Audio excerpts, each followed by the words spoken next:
With the extra point, this is Erik McKinney, joined by Greg Katz. Greg, some big off-season news coming down. USC true freshman defensive tackle Jay Toia is in the transfer portal. Your thoughts, just kind of opening that up. I know it hits on losing a player and just kind of getting into transfer portal talk and everything that we might be seeing moving forward, but also how does this affect USC? I think it's everything, all of the above, if it was a multiple choice question. First of all, shocking with Toia. There was rumors that they really had to work hard to get him to sign in the first place. Johnny Nansen, who was the lead recruiter at the time, was recruiting him, and then he left to go to UCLA. And then Jay had some hesitation and finally committed to the Trojans. So he went. I think what the shocking part is most players, they transfer because they're not going to get enough playing time or what have you. And he's obviously could have been right in line for starting, or if not, definitely deep in the mix, so to speak. And now he's in the transfer portal. What we don't know, obviously, is we're not sure of where he's going to transfer to. There are rumors, of course. There's the Twitter world is lighting up. I'll let you speak to that. But, this was my biggest fear personally. And I'm sure there was thousands like me that said this NCAA transfer portal and the immediate eligibility of a player, I think that players are going to catch on to this really quick. And a lot of players that are going to come in the spring and leave high school early are going to get almost like a sample of what it's like to be at that school in football. And they could be out of there right after spring ball for whatever reason. And I think at some point we're going to learn the reason why Jay has put himself in the transfer portal. I feel bad that for coaches, for Clay Helton and his staff, that you worked so long and hard to get a player to come to your school. Worst possible scenario. Of course, we saw this with Brew McCoy. We saw I came to USC. I didn't feel comfortable. I went to Texas. I didn't feel comfortable. I came back to USC. All Trojan fans are happy that, Brew, a local product of modern day high school, is back. But there are so many options and ramifications. And I think what's interesting about this particular moment is, doesn't this come right after the Pac-12 says we're going to allow transfers within the conference for immediate eligibility? And I found that a little bit, the timing of it all was interesting, to say the least. And of course, last but not least is, college football recruiting and rosters are going to be thrown into real topsy-turvy in the next couple of years based on this. But I'm thinking to myself that, the way it's coming down is that players have done this in high school.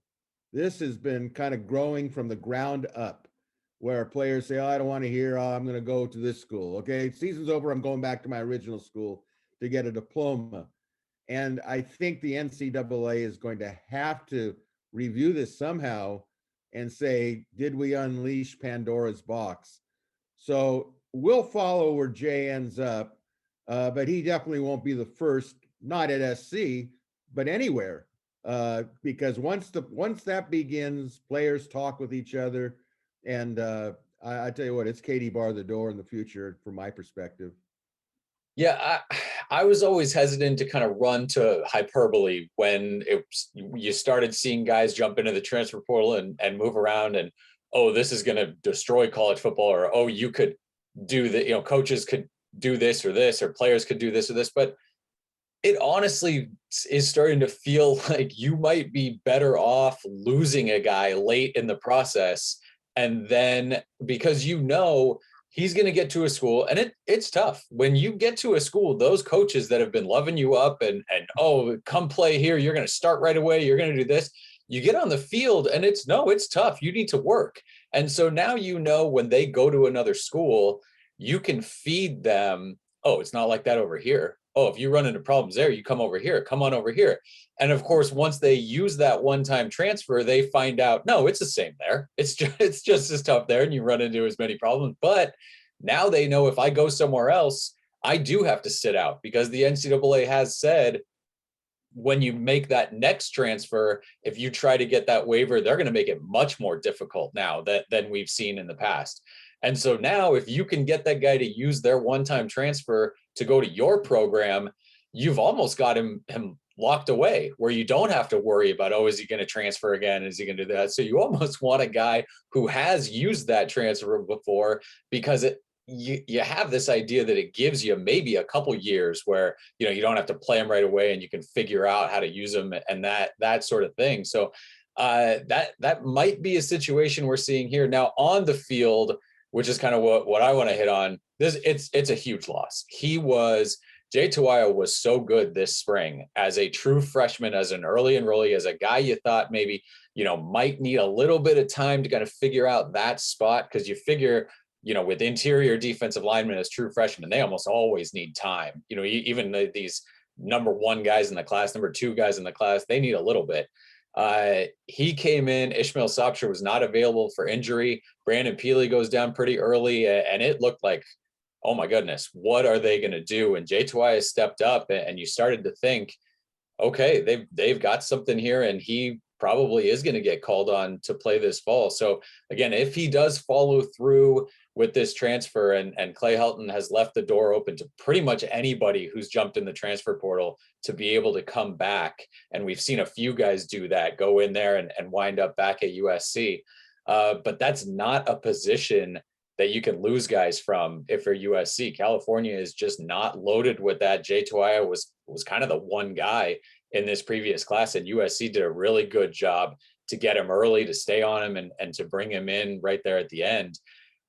So yeah, that's in terms of on the field, again, just as a guy who could produce for you early and had shown signs of being, in 2, 3, 4 years, one of those guys you're talking about is one of the better interior defensive linemen in the conference, maybe the country. That's a big loss to lose him again if he goes that early in his career. Well, I think what's interesting now is you really have 3 recruiting seasons as opposed to the original one. You've got the recruiting season of when they're in high school. Then you have the recruiting season if your player wants to go in the transfer portal, trying to re-recruit him to stay. And then you're going to go into the transfer portal and try to recruit somebody out of there. So it really is a juggling act. And I'll tell you what, my heart goes out to Clay Helton and his staff and having to deal with it. But it is going to be a way of life. And they'll figure it out, just like the players will figure it out. But you're really going to have to buy a program now at the game to see who's on the roster and who's playing there. I used to always love game programs, but you figured you already knew who was there. So I don't need a game program, but I think we're going to need one this season.